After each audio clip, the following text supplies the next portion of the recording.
old ideas.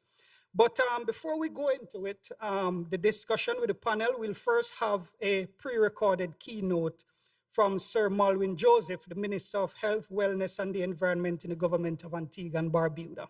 So let's get that going first. Excellencies, Honorable Minister, distinguished guests, friends and partners. It is a privilege to bring warm greetings from Antigua and Barbuda and to commend the government of St. Kitts Nevis, especially Minister Clark, for your steadfast leadership in convening this important conversation on the future of small island developing states. Today's topic, the importance of building knowledge economies in SIDS, speaks directly to the heart of what it means to secure a resilient and just future for our people. We in SIDS continue to confront a stark paradox. While we contribute the least to global crises such as climate change, we are among the most exposed to their consequences. In this increasingly complex and unequal global environment, knowledge has become our most valuable asset and our most strategic form of resilience. Exactly 1 year ago, Antigua and Barbuda had the honor of hosting the 4th International Conference on Small Island Developing States, or SIDS 4. There, we launched the Antigua and Barbuda Agenda for SIDS, known as ABAS, a bold and future-oriented framework to guide the sustainable development of SIDS for the next decade. At the heart of ABAS is the recognition that our development must be powered by knowledge, driven by innovation, and sustained by institutions that serve our unique needs. A key component of this vision is the SIDS Center of Excellence, officially launched during SIDS 4. This center is not just a building or a program. It is a hub for knowledge, innovation, and collaboration specifically designed to support small island developing states in achieving their sustainable development goals. It will serve as a home for training, research, and policy engagement, rooted in SIDS realities, but globally connected. We are also proud to house the University of the West Indies Five Islands campus, and within it, the Center for Oceanography and the Blue Economy, COBE. This regional institution is already conducting vital work in ocean science, marine resource management, and sustainable blue economy development. We believe that COBE must be elevated and embraced by the entire region to play an even greater role in building capacity and generating the knowledge that SIDS require. These centers, the SIDS Center of Excellence and COBE, are not competing institutions. They are complementary arms of a broader strategy to ensure that Caribbean and other SIDS are no longer just sites of vulnerability, but also engines of innovation and leadership. Our efforts must be supported by fairness in global systems. Antigua and Barbuda has proudly championed the Multidimensional Vulnerability Index, MVI, now adopted by the United Nations General Assembly. The MVI offers a more accurate picture of our exposure to external shocks and must be used as a basis for determining access to finance and concessional resources. Distinguished colleagues, I propose 3 clear imperatives for building knowledge economies in SIDS. First, we must invest in our people across the full spectrum of education, from early childhood through applied research, vocational training, and advanced degrees. Second, we must build and sustain institutions that are purpose-built for SIDS, like the SIDS Center of Excellence and COBE, that generate solutions grounded in our context. And third, we must act together as a region, as a coalition of islands, as a global community united by vulnerability, but also by vision. The road ahead will not be easy. but will be ours to shape. Let us ensure that the next chapter of SIDS development is defined not by what is done to us, but by what we create for ourselves, through knowledge, through unity, and through determination. I thank you.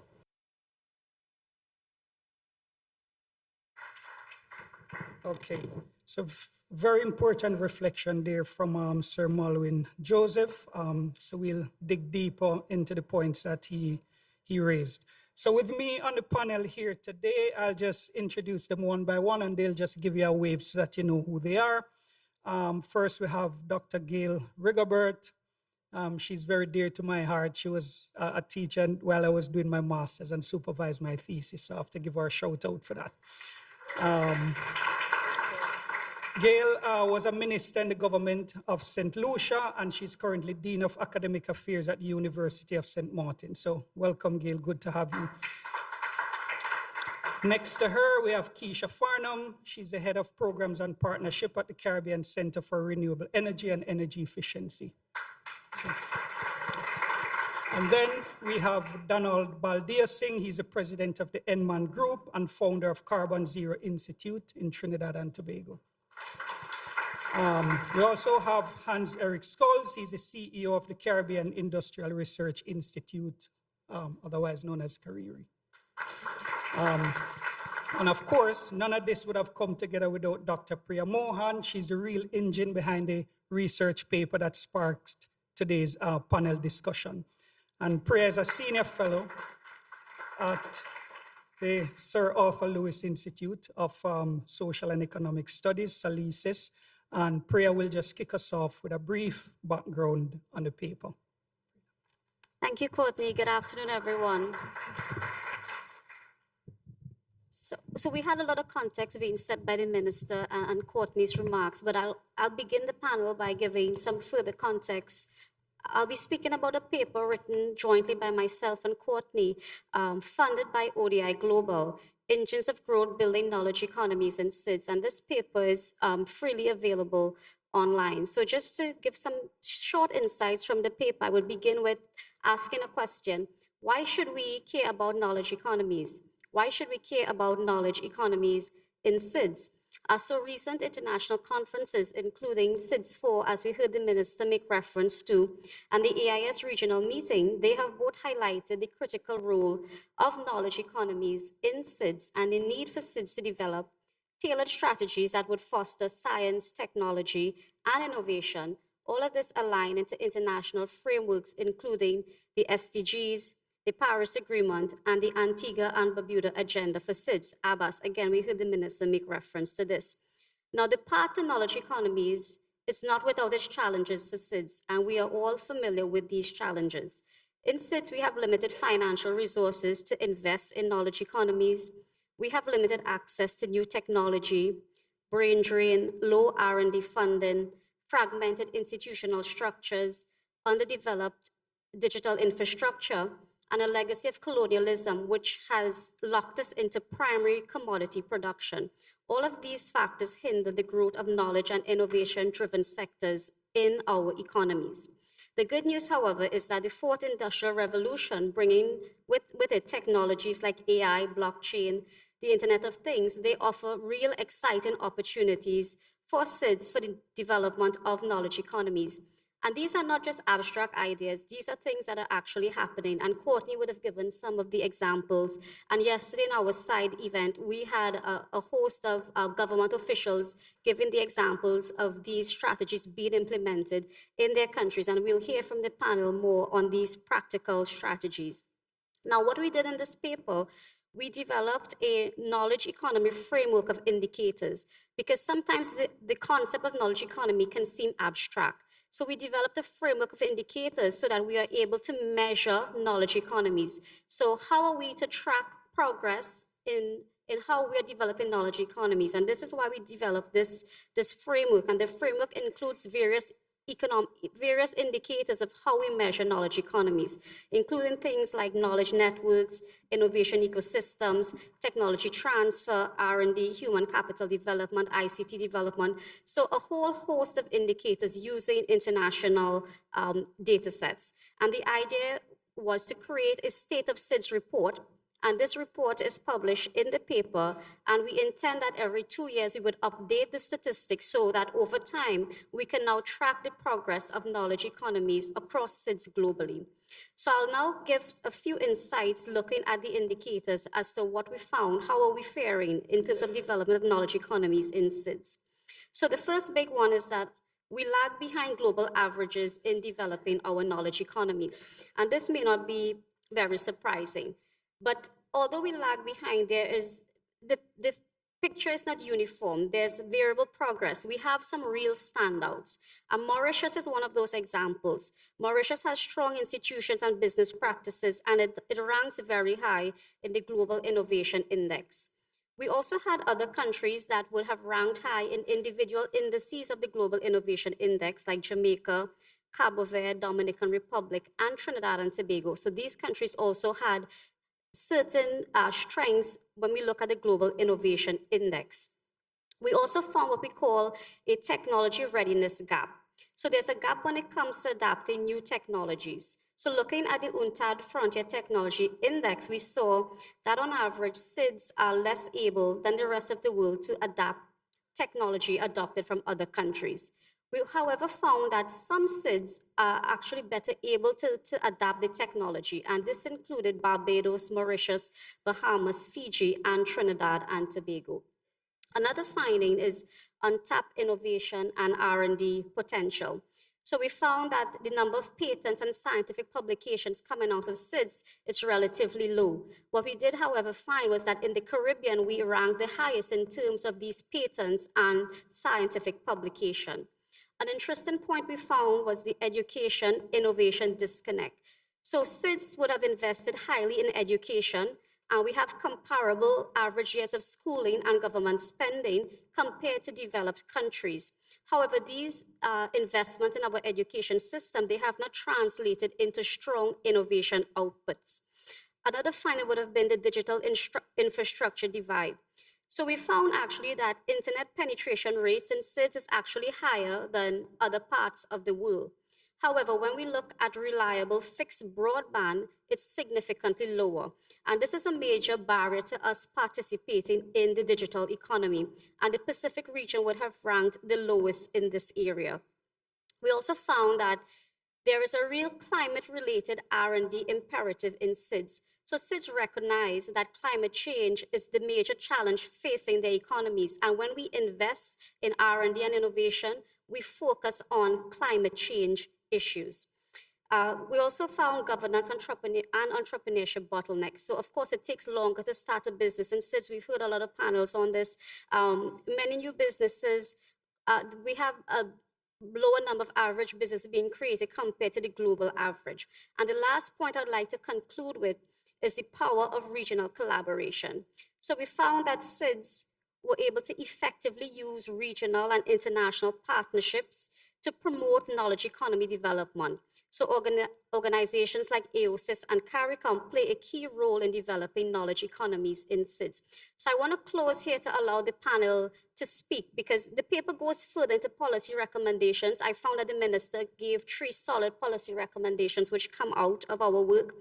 Just to say that moving forward, these policy recommendations from our paper will be broken down into practical solutions as to how we implement these strategies.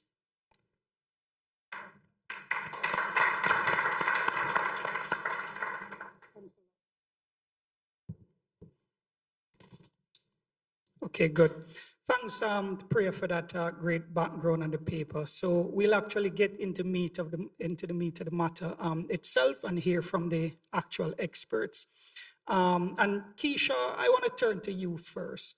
So you're working right at the crossroads of 2 of the most vital sectors in SIDS, that's tourism and agriculture.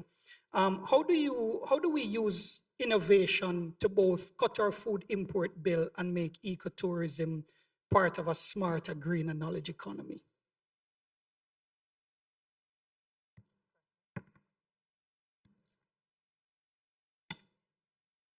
Okay. I think I want to start at a place where we talk about global technology transfer and the importance of having that in a localized context and how that shapes sustainable and inclusive solutions. I also think I want to start by saying when we talk about innovation, innovation is not only just about bright, shiny new technology, but it is a reimagination and a reinvention of all ways of being and doing and ancestral knowledge. And I think the trifecta, the thing that really, really works, particularly in sectors like tourism and agriculture, is combining those two. So if you can have solutions, and when you look at, the fisheries, the agriculture, the tourism, you have solutions that reimagine all ways of being and doing, but also include, the bright, shiny new technology, you really see the most sustainable and community-driven benefits and outcomes. But as we're looking at the types of technologies and practices that are best suited for SIDS, you can't extract energy. And so my portfolio largely deals with energy now. I do consider myself a climate change practitioner. And I do wear another hat of being on the board of directors of the Walker's Institute for Regenerative Research, Education and Design, which is the regeneration of a silica sand mine into a nature reserve and food forest. So I kind of see both sides of the coin and the importance of having energy as an underpinning sector and innovation in that sector, but also how there is a huge amount of intersectionality between energy and then these other key critical economic sectors, being agriculture, transport, tourism, and fisheries. So looking at things like decentralized energy systems, so, having either solar PV microgrids, wind, solar hybrid systems, and biodigesters, all tied into how we service the tourism as well as the agriculture sector, I think is really important. For large ocean states, we have a lot of real estate. We have the ocean. So looking at OTEC technologies and how we can sustainably use those technologies in the oceans that surround us in order to power these sectors, I think is also important. I think a really good example is of Bermuda, where they've been able to amend their Electricity Act in order to create what they've called a regulatory sandbox. And what this does is allow new and innovative technologies to test in Bermudan waters, of course, with all of the relevant EIA studies, et cetera, to be done, but then allow the country to benefit from these new technologies that are being tested, but also be paid for these technologies being tested in their waters. And then you have, when you look at climate smart, resilient agriculture, you have drip irrigation, hydroponics, looking at different types of climate smart crop varieties, remote and monitoring and sensoring. And I mean, we've discussed this at length during this conference. And then early warning systems, looking at digital risk mapping and leveraging AI in that area as well to make sure that we're actually preparing for natural disasters and putting out early warnings. And then the last one I would mention, I think, is energy efficiency retrofits. And that also, I mean, you have public buildings, you have, hotels, etc. But that can also be transferred to the fisheries sector where you can retrofit boats. And so you're not, incurring a large amount of cost, but you're making the way that, the fisheries sector is functioning more efficient and effective. Okay. All right. Thanks for that, Keisha. So Donald, Keisha touched on it from the larger infrastructural level, talking about disaster preparedness and the technologies we need for that. But as someone such as yourself, you wear many hats and you're at the frontier of tech innovation and developing tools such as farming apps. So we get down to the smaller level where people can actually have the technologies on their phones. And you work deeply with AI. So from your perspective, how can digital technologies, especially AI, transform how we approach agriculture and food systems and rural livelihoods in SIDS? I was about to check ChatGPT on how to turn on the mic. So it was Einstein, which some of us will still remember, who said that the significant problems we face can never be solved at the same level of thinking at which we were when we first created them. And now we have DeepSeek and others who solves that problem for us, because we only have to put these significant problems to them and they give us the solutions. Except it's not so easy as that. So what we have found is, first of all, the Caribbean is way behind in general. And if we don't grab on to artificial intelligence tools and techniques, we will simply go further and further behind. So at SIDS, the Carbon Zero Institute of Trinidad and Tobago, we look at the practical problems, try to find the best technological solution. And in the Farmers app, we looked at the need for climate smart agriculture, for boosting farming productivity, for reducing foreign exchange demands, and for creating export products. And we applied AI techniques, and we came up with an actual app that farmers keep in their pocket. They put in their entire profile, where they're located, what they're doing, what they'd like to do, and the app taps into many data sources and gives them individual advice on how to maximize their productivity and minimize their effect on climate. And now that we have built it and we launched it in Washington, D.C. on Capitol Hill in November, we're rolling it out in Trinidad and Tobago.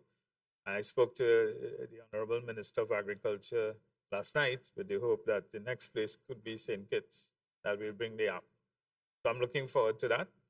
And I don't know if you want me to talk about anything else we're doing in that space, but I have a lot of questions, trust me. So I'm going to ask, we have 3 rounds of questions, and so you'll get some more time to reiterate on that. So, so for each round, they have 3 minutes. And if they're going too long, just help me to stop them, right? So the next question then is for Gail. So we spoke about the technology that we require, but we want to also touch on the knowledge, because that's a critical area. But technology intersects with knowledge. And Gail works at the intersection of education and governance.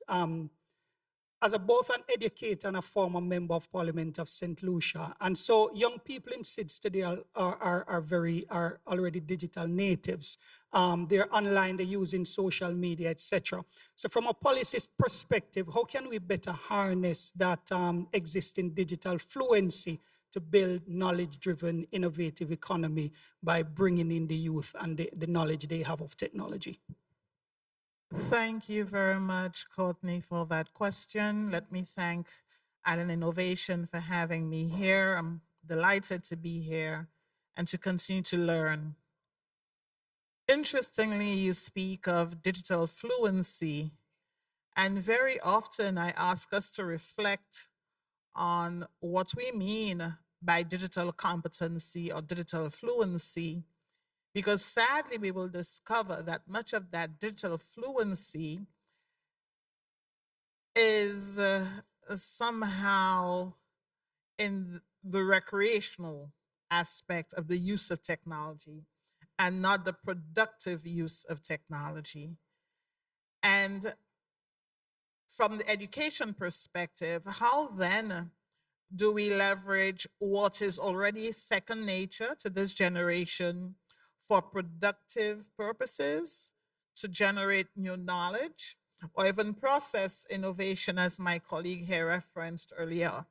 How can we encourage teachers, students, educators to see technology not as an emergency tool, not as a fallback situation, but as a common staple throughout the educational offering across the spectrum? And that means, therefore, from kindergarten upwards. And the disconnect, therefore, between what we perceive to be that digital influency and the technology gaps that you and your colleague referenced in your co-authored paper tells us that we have some reconciliation to do. And that reconciliation is, how do we at one and the same time keep a pace with global developments? How do we enhance our digital competency for productive use? 3, how do we encourage educators to leverage that technology and to integrate both the technology and sustainability concepts in whatever the subject area that is being delivered. So that kind of pedagogic integration is critical, because it can't be that, oh, I'm a maths teacher, so I'm not talking sustainability, or focusing on English literature, and there isn't a space for leveraging the technology or infusing the curriculum with sustainability concepts. So the intersectionality of all of the topics and issues, but also the skill sets, that we see our skill sets as universal skills and not specific to a particular field or area. Thank you very much for that. And now I want to take it regionally, because countries don't operate in silos, you know, and SIDS really need to operate as regions better.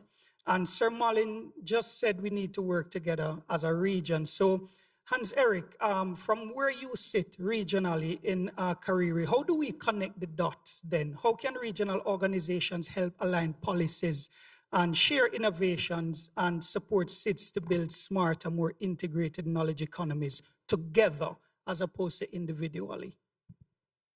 Okay, thank you, and thank you for having me here, representing Kariri. Well, regionally, let's start with the basics. In CARICOM and in the Caribbean region generally, we need to generally have a standardization or harmonization of regulations, standards, and policies. And that includes in relation to ease of doing business, cybersecurity, promotion of investments, digital infrastructure, and intellectual property rights.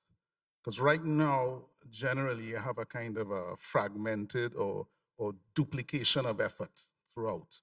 So if you start with that basics, now there is some effort towards that, but clearly we haven't achieved optimum scale in that regard. Now, in terms of practical application, assuming once we have synchronized some of these policies and investment opportunities that we have, we can look at something like regional innovation portals to post data, toolkits, monitoring and evaluation, tracking progress on initiatives, and so on. We can also have regional peer learning programs that connect the ministries, the entrepreneurs, the educators across the region. And I think these practical projects and initiatives allow us to now just sort of utilize all the efforts we have and sort of have a more impactful in our day-to-day lives and industry development and knowledge economy development. But I want to make another point. You know, we're talking on policy level, we're talking at government level, national level, but also we have to look at our human resource within our Caribbean countries.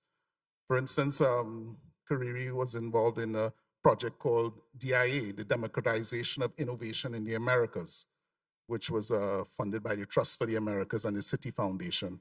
And the idea was it targeted at-risk youth between 18 to 34 years old, and in helping them develop entrepreneurial ideas, innovation, mentoring, and to some degree financial support to develop ideas into opportunities. Teach them about pitch tanks and how to pitch their ideas to seek funding and financing. You see, if you can't let innovation be an exclusive area for only one part of the population. If you want to make full utilization of your human resource, especially for small island states, we're already small in that regard, why not fully utilize our full human resource, even at those who are disadvantaged economically and socially? And this, in my regard, things like the Democratization of Innovation in Americas, targeting people who are normally would not have access to such opportunities, is a force multiplier. You're already a small country. You want to utilize all your human resource towards innovative ideas. Because someone is in a disadvantaged state doesn't mean that they're not innovative or think creatively. In fact, they may be more so. So we need to tap into that. And projects like that help us gain our full potential of our human resource. We're already disadvantaged based on our size. let's not make ourselves even more disadvantaged by not fully utilizing our human resource at all levels in society. Okay, thanks. All right, so we're going into our second round of questioning, and at this point, we want to look at the business environment, investments, and just how do we fund, technology development and technology transfer. So the first question then, Donald, is for you.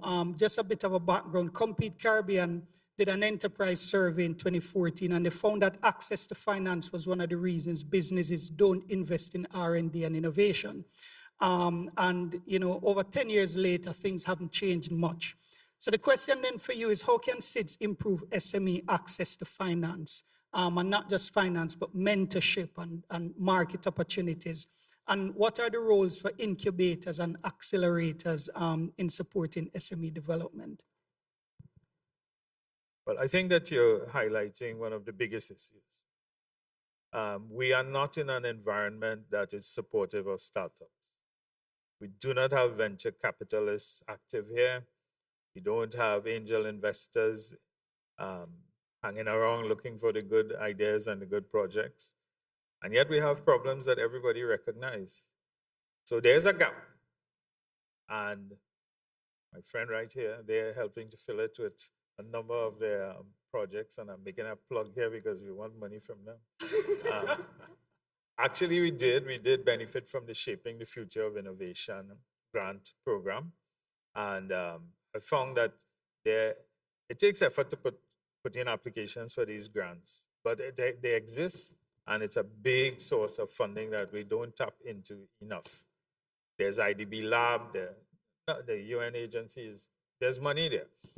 I think what we need to do is help to streamline the process so that the people with the bright ideas who are looking for the support must find a welcoming place, because they can't go to the banks. The banks have the same type of financing arrangements that they had 20 years ago, where you have to put up your house, your land, everything that you own, to take a loan, which you don't know if you will be able to repay. So we have to be forgiving of startups that fail with the best effort. And I think that will help a lot. Okay. Thanks. Thanks for that, Donald. And Keisha, I want to pose this question to you in a different way. He spoke about, the commercial banks, but you were at the IDB previously, and I want to know, how do you see SIDS securing access to funding for maybe grant projects and concessional loans to fund the kind of smart technologies and smart agriculture that you spoke about? I'm back away there, boy. Okay. IDB days. I think while there's a couple of things. One, I want to couch my response within what Priya said earlier about there being a disconnect between a highly educated population, but yet the innovation sector isn't as prevalent as it should be, given the corresponding highly educated population in the Caribbean. And I think it actually stems from us having an ecosystem in which we are not allowed to fail. From my days, which it was common entrance, and I think now it's called something else, but it's the same type of exam, you are not allowed to fail. And that exam that you do when you're 11 years old, and the school that you go to in every single Caribbean country determines what the rest of your life is going to be, whether you're going to be successful or not, whether you were ready for that exam or not, whether you knew what you wanted to be or not. For CXC, we are required to know what we want to be when we're adults, and we're channeled into that, and we're not allowed to fail. If you look at any kind of society, if you look at Silicon Valley, all of these places, they thrive on an ecosystem of being able to fail forward, right? You must be able to fail and move on, fail and move on. Pilot projects are exactly that for a reason. It may be successful or it may not be successful. So you then now segue that into the type of funding that is available to startups, to entrepreneurs, to creating this ecosystem of entrepreneurship in the region for green technology. and you realize that all of the financing, most of our financiers want projects that are 100%, it's a guarantee. They want ones that have proof of concept already. You're already making $1 million a year. You're doing all of these things. But that is just a handful of people. And most startups are literally an army of one, right? And it's somebody who probably has a job and is trying to get things done, plus do their business on the side, right?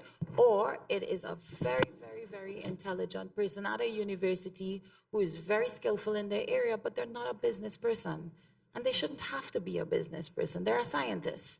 That's what they do. They create, right? So how do we create this ecosystem? And I think one of the things that I've advocated for, even when I was with the Caribbean Climate Smart Accelerator and we worked with startups, was could we lower the entry point for programs, right? So if you're a donor coming into the region, whether it's philanthropic funding or whether it's multilateral development banks or aid funding, to really meet people where they are in the Caribbean and take them along the journey. And you're not talking about a 3-hour workshop telling people what it is that they need to do, but all they walk away from the workshop with is, I now need to do all these things and I still don't know how to do it, right? So how do we handhold people, but how do we also build into our outcomes and our impact the fact that there is going to be some failure, and some failure is okay, because failure allows us to build that ecosystem of innovation. I think on the other side of things, yes, there is a lot of financing, but on the policy and reform side of stuff, which is the governance side, and government has a role to play here, is making sure that you create that enabling environment. So, fast tracking licenses, having standards, having a minimum regulatory framework across sectors. It allows investors to come into a space in which they understand how to move, where to go. If you look at the ease of business index for any of the Caribbean countries, I guarantee it's not great, right? Yeah. So if that enabling environment isn't there, even if the financiers do what they're supposed to do, you're still not going to get a lot of traction. So both of them need to work in tandem with each other in order to get financing going for the space. Okay, thanks.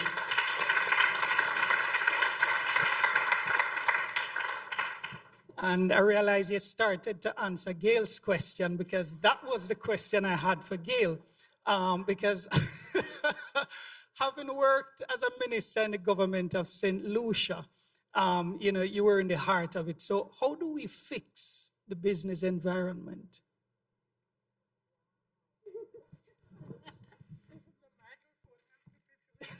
Are we having a separate summit on that only? The microphone knows just when not to work. It's a smart microphone. That's a loaded question. Allow me to begin with problem definition or problem identification. So much of what we do has been business as usual that we don't readily recognize the gaps and the need to revisit or improve what it is we're doing. So we must first be dissatisfied with the status quo. And that dissatisfaction has to be triggered by a desire to fix the situation. Very often, precisely because, sadly, we operate in silos, it's easy to attribute blame to another agency, ministry, statutory body. It's somebody else's problem to fix. And that is why when we speak of knowledge ecosystems and leveraging the totality of the talent you have on island or in any given space, it begins with understanding that this is a we thing. So we have to diminish the I, leverage the we, because if the tide rises, the expectation is that all ships will rise. So the mindset reset is critical to understanding, one, that the current state is not acceptable. And we like to comfort ourselves by comparing ourselves to somebody who's worse than. It's a very curious way of comparing. Evidently not the wisest way, because you'd want to think that you want to compare yourself with a jurisdiction that's doing better than you.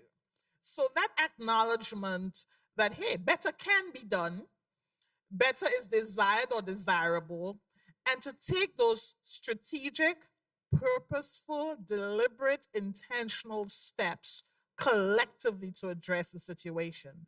So the ease of doing business is not the sole business of the Commerce Ministry or department. It impinges on education and the Finance Ministry and the Attorney General's chambers. How can we address the various components within the ecosystem? You tweak the various components, and then you enhance the functionality of the whole.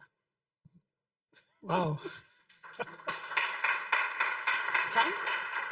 2 minutes. Wow. Okay. So we have to get through then. I have a third round of questions, and I'm giving each of you 1 minute each. So if I could get just 4.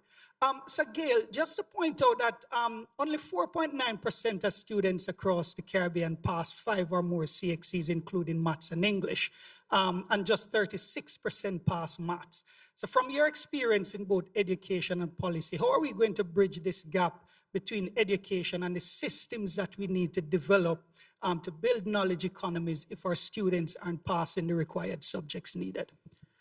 We need to correct what is a perceived disconnect between what is being taught and what the real world requires.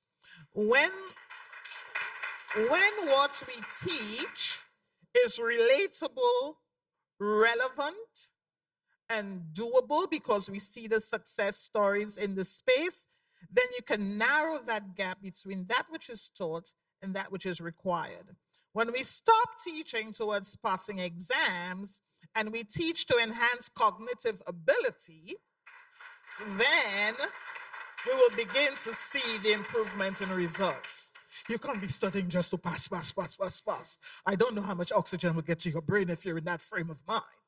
But if you are excited about mathematics, because you can calculate how much money you can save between now and then from your weekly stipend from your parents, given what you want to purchase for Christmas, then there's a vested interest in learning about dollars and cents, isn't there? Yes. All right, thanks for that. But it would be remiss of me not to allow the panelists to just give a final, your final thoughts on the topic. You pick something you want to talk about and 30 seconds to run with it. Well, I'll play right off of what my colleague here has said. Again, as I said before, it's tapping into the human resource of all segments of the population, and it starts early. And one example of that in Trinidad, Kariri has a program called the Innovation Nation Program for children between 10 to 18 years old. What is the idea? The idea is it's a free program through corporate sponsorship to train school children in coding, innovation, entrepreneurship development, climate action, and all avenues. Last year, we trained 3,500 students, and for the life of the program since 2018, over 11,000 students. So what it is, and let me follow up. Following the training, we have a competition called the Power Competition, where they have to develop apps for real-world problems, real-world solutions, and they get prizes for that. And those, some of the winners, the more promising apps, we're helping them try to commercialize them. So exactly as my colleague said, it's more than just passing exams. You want all members of your society to be on that innovation curve. And it starts early, 10 to 18, and these children have done very well. Right. Some of them have some really good apps that have developed. That's a great initiative, Hans. If I could just give Donald and Keisha some final thoughts. So Donald and then Keisha. Thanks very much. So the problem has many dimensions, and therefore the solution has to have many dimensions. Where I operate is in the real practical world as an engineer by training and in the private sector. So we just try to find solutions and make them work and learn as we go. Okay. So among them, quickly, We have the Caribbean U Energy Hub, which is a partnership with the University of New Brunswick and several organizations in Canada and one major one in the US, where we are using AI techniques to analyze the use of energy at the granular level. Okay. And that we're rolling out. And secondly, we have the SIDS Living Lab in Chaguaramas in Trinidad, where we are looking at agroforestry. We have an agrivoltaics project, and we are looking at practical demonstrations of what can be done and putting them out as examples for everybody to Okay. copy. All right. And Keisha, what do you think about the issue of education? Yeah, I think I'm going to end on the note that we cannot hide from AI. And I think a lot of us are hiding our heads in the sand from it. We're paying consultants a large amount of money who are using AI and then charging us thousands of dollars for the results that we could have probably gotten ourselves. And the reason for that is fear. And the only way to conquer fear is by getting the knowledge. So educate yourself about it. Don't think that you're too old to figure this thing out. That's a young people thing. Get the knowledge, and the knowledge is readily available. There's so many different types of AI interventions that could be used, and I'm going to use the opportunity to make a shameless plug for the Caribbean Sustainable Energy Forum that's going to happen in October of this year. It's a CARICOM event, but CICRI is co-hosting it with the government of Grenada. And we're going to have an entire day just dedicated to AI and cybersecurity. So there's an opportunity to learn there. And hopefully we're also going to have a closed door workshop registration only that's being funded by the IDB as well. Okay.